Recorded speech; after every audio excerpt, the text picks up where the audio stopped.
नमस्कार दोस्तों, welcome back to our channel money solution. दोस्तों, आपको पता है कि हमारे देश में बहुत सारे स्कैम होते रहते हैं जिसके अंदर लाखों करोड़ों जो निवेशक है, इन्वेस्टर है, उनका पैसा डूब जाता है किसी तरह की पोंजी स्कीम या फिर तरह तरह के लालच देकर। लेकिन आज की इस वीडियो में मैं ऐसे बड़े स्कैम की बात करने जा रहा हूं जहां पर इन्वेस्टरों के लगभग 25,000 करोड़ रुपए फंसे हुए हैं और अभी तक अगर उन पैसे की मैच्योरिटी कैलकुलेट करते हैं तो वो पूरा स्कैम बनता है 40,000 करोड़ रुपए का। और इन्वेस्टर अभी भी उम्मीद लगाए हुए हैं कि उनका पैसा कैसे मिलेगा, कब मिलेगा। और सुप्रीम कोर्ट की तरफ से बहुत बड़ी बड़ी जो रेगुलेशन और गाइडलाइन भी आ चुकी है निवेशकों के लिए। दोस्तों, जो स्कैम हुआ था वो सहारा ग्रुप की जो दो कंपनी है, Sahara India real estate corporation limited और सहारा हाउसिंग इन्वेस्टमेंट कॉर्पोरेशन द्वारा 2009 से इस स्कैम की शुरुआत हुई थी। सबसे पहले दोस्तों, इस वीडियो को आगे बढ़ाने से पहले मैं थोड़ा सा आपको आईपीओ के बारे में बता देता हूं, क्योंकि अगर आपके मन में आईपीओ क्लियर हो जाएगा तो सहारा ग्रुप का जो स्कैम हुआ था वो पूरा डाउट क्लियर हो जाएगा।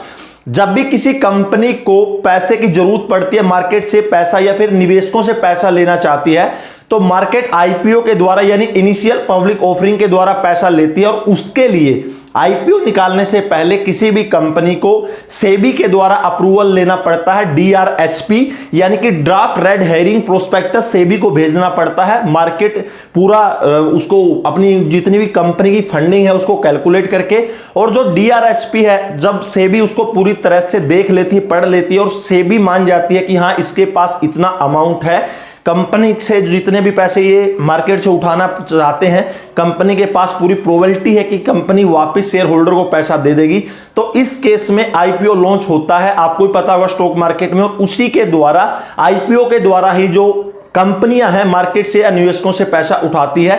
तो दोस्तों, आईपीओ समझ में आया होगा। अब जो ये फ्रॉड है दो कंपनियों द्वारा किया गया था सहारा ग्रुप की, एक्चुअली स्टार्ट कैसे हुई दोस्तों? 30 सितंबर 2009 को जो सहारा प्राइम सिटी है, सहारा ग्रुप की एक कंपनी है, उन्होंने सेबी को जो डीआरएचपी है यानी ड्राफ्ट रेड हेरिंग जो प्रोस्पेक्टस है सेबी को भेजा आईपीओ के लिए। यानी जो एक कंपनी है आईपीओ निकालना चाहती थी मार्केट में और ज्यादा पैसा फंडिंग के लिए, जैसे कि शेयर मार्केट में जो अभी कंपनियां फंड रेज करती हैं। लेकिन दोस्तों, इससे पहले सहारा ग्रुप की जो दो कंपनियां थी, सहारा रियल एस्टेट और सहारा हाउसिंग इन्वेस्टमेंट, दोनों कंपनियों ने पब्लिक से ओएफसीडी यानी कि ऑप्शनली फुली कन्वर्टिबल डिबेंचर के द्वारा 24,000 करोड़ रुपए ऑलरेडी मार्केट से उठा चुकी थी 2.5 करोड़ निवेशकों से।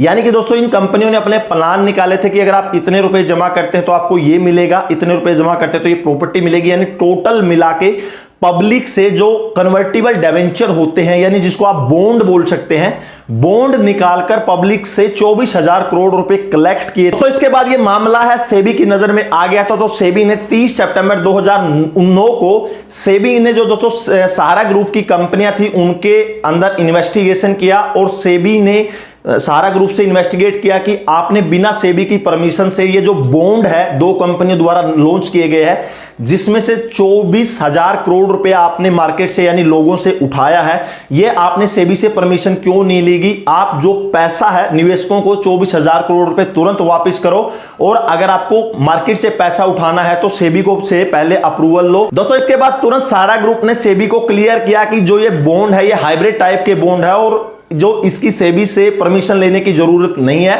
लेकिन सहारा ग्रुप की कंपनी ने जो आरओसी है यानी कि रजिस्ट्रेशन ऑफ कॉर्पोरेशन है, जो मिनिस्ट्री ऑफ कॉर्पोरेट अफेयर के अंदर आता है, उससे परमिशन ले रखी है। तो सेबी ने ये मना कर दिया कि निवेशकों को आप पैसा वापस करो। अगर आप मार्केट में बॉन्ड लॉन्च करते हो, अगर पैसा उठाते हो तो सेबी से परमिशन लेना जरूरी है। उसके बाद दोस्तों दिसंबर 2010 में सहारा ग्रुप ने दोस्तों इलाहाबाद हाई कोर्ट में केस किया कि जब तक कोर्ट की तरफ से कोई फैसला आ ना जाए तब तक सेबी है वो कोई भी निर्णय नहीं दे सकती और सेबी उनके अगेंस्ट कोई एक्शन नहीं ले सकती। उसके बाद दोस्तों जनवरी 2011 में दिल्ली हाई कोर्ट ने वारंट इशू किया, सुब्रता राय है जो कंपनी के मालिक थे उनके खिलाफ, और साथ में 4 और डायरेक्टर थे कि जो लोगों का 25,000 करोड़ रुपए है या जो 24,000 करोड़ रुपए है आपने बिना सेबी की परमिशन से कैसे उठा लिया।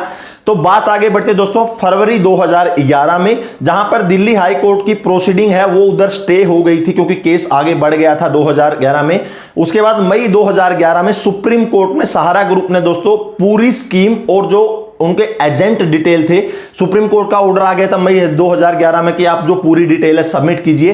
तो सुप्रीम कोर्ट में जो अपनी डिटेल है और जो इनके प्लान थे वो सुप्रीम कोर्ट में डिटेल मांगे गए और मई 2011 में सहारा ग्रुप ने अपनी पूरी डिटेल सुप्रीम कोर्ट में जमा की। दोस्तों अगेन जून 2011 में सेबी है सहारा फिल्म को दोबारा से ऑर्डर देती है कि जो पैसा आप निवेशकों का तुरंत वापस कीजिए इंटरेस्ट के साथ। उसके बाद दोस्तों अक्टूबर 2011 में सुप्रीम कोर्ट में स्पेशल जो एसएटी है वो बनाई जाती है, यानी सिक्योरिटीज एपिलेट ट्रिब्यूनल। और सहारा ग्रुप को दोस्तों जो एसएटी है ये पूरा का पूरा आदेश पास करती है कि आप 6 वीक के अंदर लगभग जो 17,656 करोड़ रुपए हैं उसके ऊपर आप 15% इंटरेस्ट लगाकर जो है उसको रिफंड कीजिए, उसको वापस कीजिए। उसके बाद दोस्तों जो नवंबर 2011 में है सहारा इंडिया परिवार जो एसएटी ने जो अभी फैसला दिया था कि आप इंटरेस्ट के साथ रिफंड कीजिए उसके अगेंस्ट है दोस्तों जो है सुप्रीम कोर्ट में चला जाता है, केस फिर आगे बढ़ता है। उसके बाद जनवरी 2012 में सुप्रीम कोर्ट सहारा इंडिया परिवार को 3 वीक का टाइम देती है कि आप पेमेंट कर दीजिए निवेशकों का, जो पब्लिक का पैसा उसको आप तुरंत वापस कर दीजिए। और या फिर अगर आप पैसे वापस अभी नहीं करना चाहते, क्योंकि इनके दोस्तों मैच्योरिटी के प्लान थे, सुप्रीम कोर्ट यह भी ऑप्शन देती है कि अगर आप पैसे अभी रिफंड नहीं करना चाहते तो या तो आप बैंक के अंदर कोई गारंटी जमा कीजिए या फिर गारंटी का अमाउंट जमा कीजिए, या फिर अगर आपके पास इतनी प्रॉपर्टी है तो वो प्रॉपर्टी बतौर गारंटी के रूप में आप बैंक को जमा कीजिए।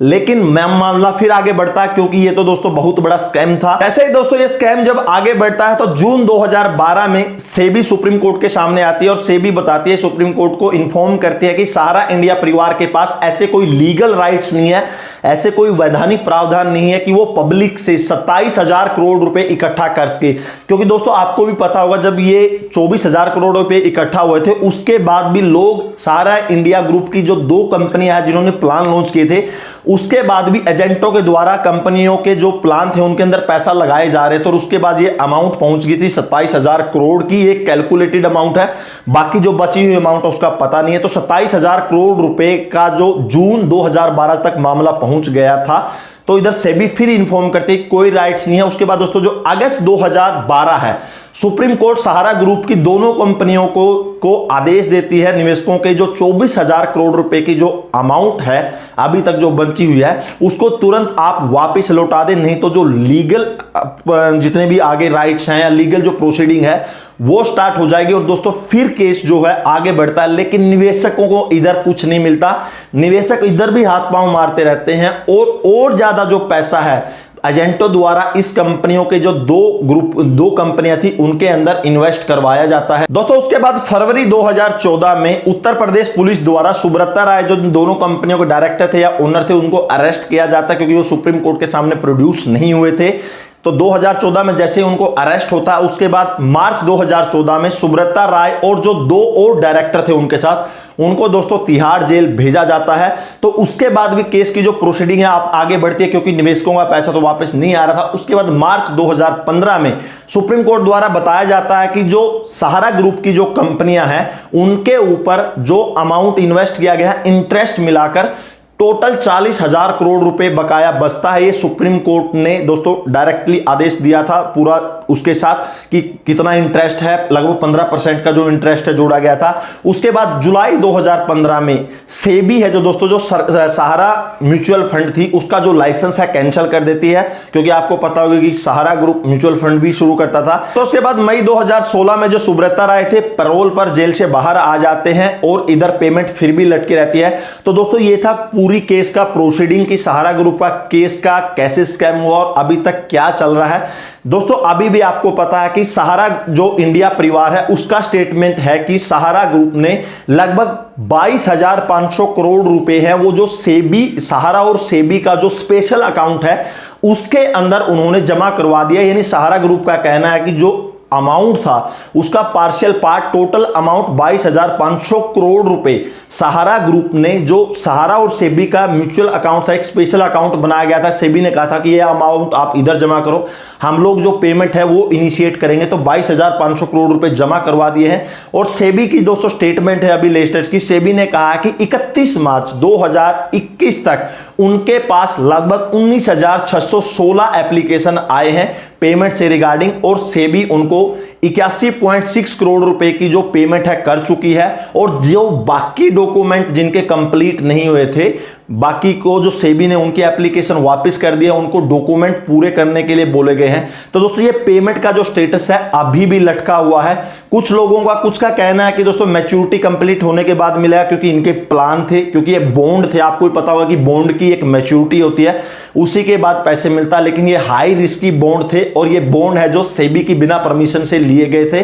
तो दोस्तों जो ये पूरा मैटर है, सेबी बोल रही है कि जैसे जैसे जो डॉक्यूमेंट आते रहेंगे, हम जितने भी अमाउंट है वो निवेशकों को देते रहेंगे। और इधर सहारा ग्रुप का कहना है कि जो अमाउंट है, जो ऐसे मैच्योरिटी हो जाएगी, हमारी जो प्रॉपर्टी है उसको बेचकर हम निवेशकों को पैसा देंगे। लेकिन इधर ना सेबी से पैसा मिल रहा है और ना ही सहारा ग्रुप से पैसा मिल रहा है।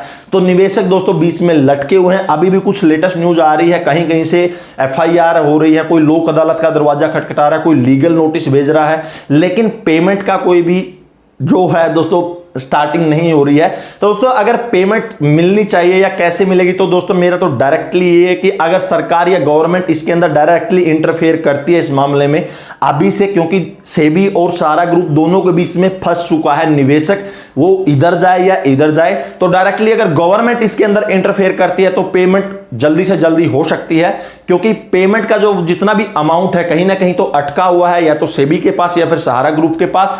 लेकिन अभी जो निवेशक हैं वो डायरेक्टली सेबी को ही अपनी एप्लीकेशन सेंड कर रहे हैं कि हमारी पेमेंट कीजिए, और सेबी उधर से उनकी जो एप्लीकेशन है बहुत सारों की रिजेक्ट होकर आ रही है कि आपके डॉक्यूमेंट कंप्लीट नहीं है। और बहुत सारे तो अनक्लेम्ड पैसे हैं सेबी के पास कि जिन्हों का क्लेम करने के लिए नहीं है, क्योंकि जिन्होंने आज से 10 या 11 साल पहले अगर ऐसी कोई बॉन्ड खरीदा हुआ, या तो बहुत सारे लोगों के बॉन्ड के जो डॉक्यूमेंट है वो गायब हो चुके हैं, या बहुत सारों के पास प्रूफ नहीं है। तो अनक्लेम्ड पैसा भी सेबी के पास पड़ा हुआ है, या फिर सहारा इंडिया के पास पड़ा हुआ है। तो अगर फाइनली दोस्तों अगर निवेशकों का पैसा मिल सकता है, तो अगर गवर्नमेंट इस मैटर के अंदर डायरेक्टली इन्वॉल्व होती है तुरंत ही, तो निवेशकों का पैसा मिलना शुरू हो सकता है। और दोस्तों सहारा इंडिया परिवार की तरफ से या ग्रुप की तरफ से जैसे ही पेमेंट के रिगार्डिंग कुछ भी न्यूज आएगी, हम जरूर आपको वीडियो के थ्रू इन्फॉर्म करने की कोशिश करेंगे।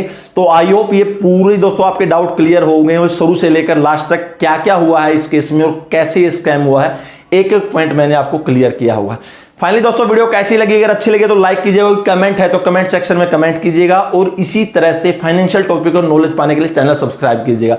दोस्तों फिर मिलेंगे, तब तक के लिए जय हिंद, वंदे मातरम।